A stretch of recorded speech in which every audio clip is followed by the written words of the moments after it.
the cornerstone. He is that rock we need to fall on. And let ourselves be broken to pieces. Shatter your erroneous, your diluted belief system. Okay, let it. If it is, say, God, if my belief system is wrong, then I invite you to shatter it. Fall on the rock. Fall on the Christ, the Messiah, the Savior of the world that brought the good news. We're all sponging off the grace that he gave us. Let us not squander it. If the rest of the world wants to squander it, let them. But you decide not to squander it and to seize it and share it with others, and don't shut up. Okay, it's written that if you try to silence these, the rocks would cry out. Free speech is far more than a right. It's a responsibility. So you bring people these truths and you say, fall on the rock, be shattered into pieces. Let it, if that's what's necessary, let it be. The pieces can always be put back together. But he says those on whom the rock falls will be crushed into dust. They're irretrievable. They're lost in space. It's like when they stand before their Creator someday, they've got no substance. They got nothing. Their belief systems don't hold water. They don't get to inherit a better world that's coming. Okay, that's it right here on earth. Renewed bodies, eternal bodies that can't be threatened by anything. All your senses intact, the sense of touch and taste and smell and sight, hearing. Okay, all these things are still there. I want to be there, man. Not a moment of boredom. Having fun, just playing for all eternity like children. Let's go here, let's go there, let's do this, let's do that. Let's have fun, man. Can you imagine just it's just like one long wet dream, just a constant beautiful dream that's real. You say, wow, somebody pinched me, man. It really came to pass the way Jesus promises, the way it's promised in Scripture. Okay, the way the Bible promised, the way God promised it. Through all the sages, through the years, good is coming to those that hunger and thirst for righteousness to be the rule of the day on the earth. Fairness, and nobody that is going to be there that doesn't want those things. That's only fair. Do you understand? Heaven would be hell to the evildoers that just want to be a thorn in the side of the righteous and bully them around and take advantage of them. They can't be there. They're not fit. They're not going to be found worthy and deserving. Isn't that a beautiful thing? People say, oh, well, that's mean. God's going to send all those people to live by themselves. You put yourself in God's position. What would you do? That makes perfect sense. He's got to separate the wicked from the righteous. We've got to do this. With Trump and this wall, to me, it's just a symbol. Okay, I was opposed to it. I knew this was going to be a bone of contention from the get-go. We just need to not give them any benefits. If you're not here legally, don't think about getting any welfare benefits. No way, man. You can't leapfrog, cut in line, and cheat the people that are trying to immigrate to America legally. That's immoral. That's unethical. That's wrong. That's un-American. We can't tolerate that. So we don't need a wall to enforce that law. People should be able to come here on a visa and all that, but just like every other country, you keep track of them.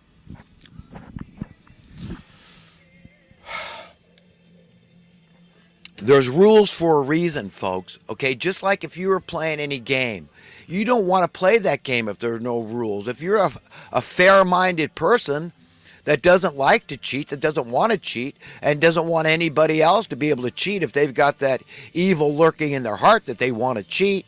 No, we don't want to cheat. And we don't. If you allow cheaters around you, what do you think you're going to get? You're going to get cheated. Okay, it's just wrong. It's immoral. But this wall, what it signifies to me, is this wall of humiliation.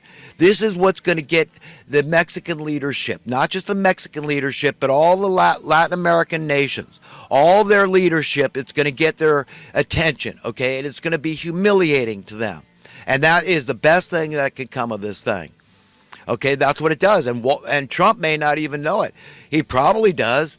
He probably knows really that is the gist of it, because he knows that there's methods to check people's immigration status. Say, no, we're not going to allow you to go on welfare here.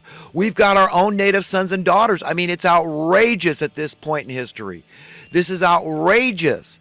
With all our Native American, anybody born in America is a Native American. It's not just Native Indian Americans. No, Native Americans is anybody born in America. Sons and daughters, citizens of America, with constitutional rights that are dying out in the cold. We're making this big move on everybody's got to have health insurance and all this. How unhealthy is it to die out in the cold, to live out in the cold and break down your immune system? Remember, these aren't criminals. If these were criminals, and believe me, a lot of them are incentivized. I mean, put yourself in the shoes if you become desperate and destitute, okay, how you would feel. Wow, 3 hots and a cot if I just commit a crime. Okay, but I'm not really a criminal. I don't want to hurt anybody. I'm just desperately poor. I'm not a criminal. But you say, wait a minute, the shelters are full. There's nothing else to do. There's no help. There's no hope. What should I do? I mean, you're forced. Basically, you're coerced. You're foisted into committing a crime. You're induced. Okay? You're incentivized. You understand? You're motivated to commit a crime in order to survive, to exist. That's the reality in America in the 21st century. And we're allowing anybody to immigrate to America. There should be a total moratorium. Nobody comes into America from anywhere. Let's just keep it simple. Okay, that way everybody's got to shut their beak. And we focus on our own homeless native sons and daughters. Okay, all this $50 billion a year goes into Section 8 housing. Do you understand? To make the ilk of rich dad, Robert Kiyosaki, okay, to make his ilk richer, okay, to make them multi-billionaires, a lot of these people, right? With this $50 billion a year that gets poured into this program to help people that are desperately poor, that can't afford their housing costs. It subsidizes it, and they pay upwards of 90% of the housing costs for people. If you live in Manhattan, I mean, that's Section 8's paying what, a couple $1,000 a month or more for an apartment, for a flat in New York City, huh? And it's down the drain. And all it does, it serves to make the problem worse, to exacerbate the problem. That's all it's doing. You say, well, how can that be? I mean, they're helping. If they weren't there, how much worse would the problem be? Well, let's find out, okay? Because for one thing, the rental costs would go way down. They'd plummet. Even people that say, well, I don't accept Section 8 housing, which I don't even know if it's legal for you not to accept it. But if you understand the industry itself, okay, is subsidized. So there's a direct correlation. If this money wasn't this $50 billion a year, which by the way is 10 times, right, what Trump wants for the wall is $5 billion he wants for the wall. So 10 times that amount goes into this program. The problem's getting worse. Do you understand the irony here, the perverted irony? And nobody out there, the mainstream media, are they trying to educate you? I'm trying to educate you about these things. You should be outraged, but your focus should be clear. You should say, oh my God, we should not allow, he's right, we should put a total moratorium. No immigration to America. Nobody's coming here till we fix our own damn problems, till we get our own act together.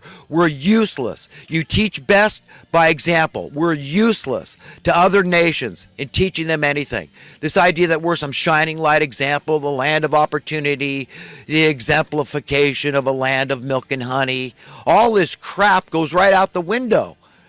We're full of it, man. We should be utterly ashamed, just like Trump said. How do you think I voted for Trump? Are you kidding? Do you know what my initial response was to Trump? I thought, oh my God, no, don't tell me no.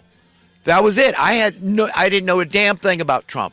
I'd never watched one episode of The Apprentice. I maybe watched 15 seconds a clip, and I said, nah, this isn't for me. Okay? Do you understand? All I knew about Trump was that he was a multimillionaire real estate mogul. That's it. And I got no regard for the guy. I care less. This guy values it being a multi-billionaire. I could give a crap less. I want to firmly believe that if I was a multi-billionaire, I'd be the same person as I would be if I was a destitute, homeless pauper.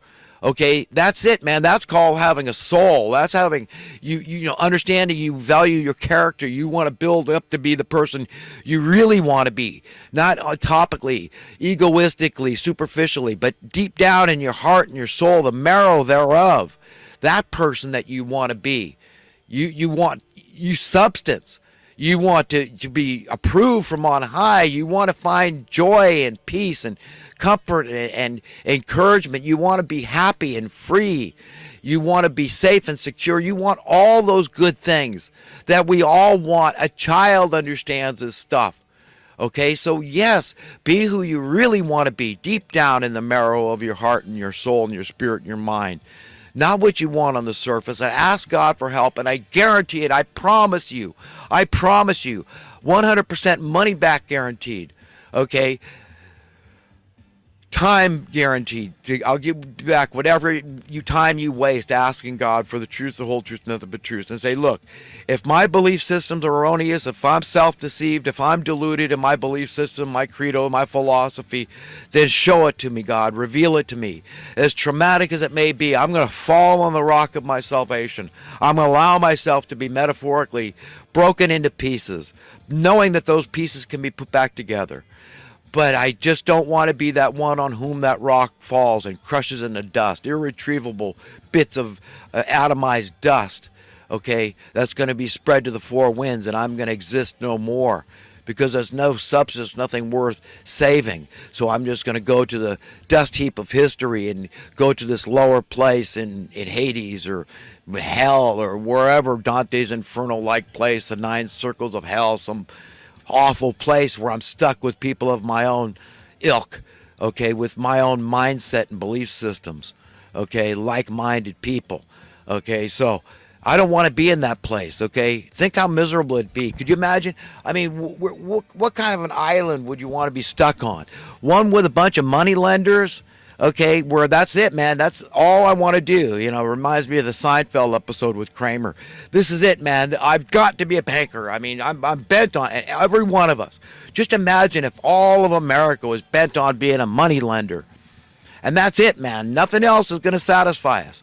That's it. Just, you know, I'm just saying, for the sake of imagination here, understanding, you see what would happen there, okay? How's that going to work? So what kind of an island would you want to be stuck on? Would you want to be stuck on an island with a bunch of money lenders only? That's it. That's the kind. So God separates us how it's fair and just. So you're stuck on that island with people like yourself if you're in the money lending business. Or would you rather be on an island with a bunch of blue collar people that do everything, an array of different jobs out there with no title, no status, okay, no glory? You know, these are jobs that are degraded and marginalized and subjugated by society as low-skilled and unimportant in the scheme of things, and your pay will reflect it, substandard pay, which today minimum wage is just legalized. What they did is slowly legalize slave labor.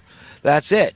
I mean, if you can't make ends meet, okay, if you can't pay your basic cost to exist, cost of living, the roof over your head and your food, and your medical bills and your insurance and your automobile coverage and repairs and or payments and you know, all these things, the cost for energy needs and water and all these basic essential human needs that we all have to pay for, the cost of living, right? On a minimum wage job, you can't do it. You can't do it even if both your wife and your husband, a couple, was doing it. You can't do it in California. It's impossible. I mean, I could show you the math. It's literally impossible to do it on a minimum wage job. This didn't happen overnight. This has been slowly happening. The Labor Department has obviously been deliberately remiss allowing this to happen.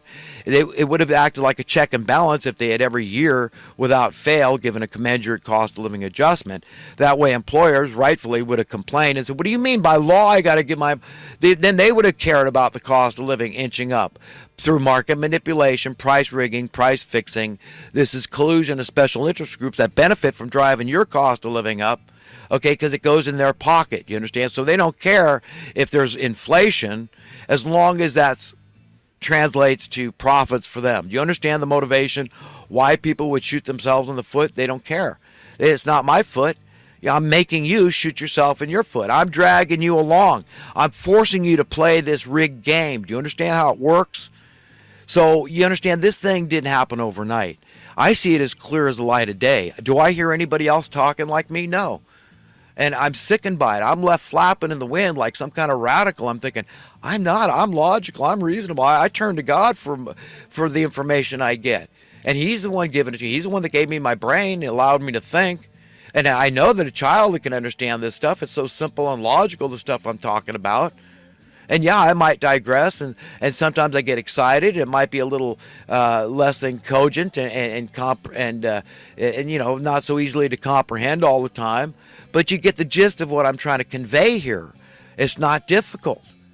Okay, when you talk about math, you're talking about science. Okay, science. Not all scientists, it's true, are mathematicians necessarily, but every mathematician is a type of scientist. So it's scientific, so it's logical, it's reasonable, it makes sense, it's evidentiary. You can prove it. Okay, so there's no argument, there's no refuting the stuff I teach and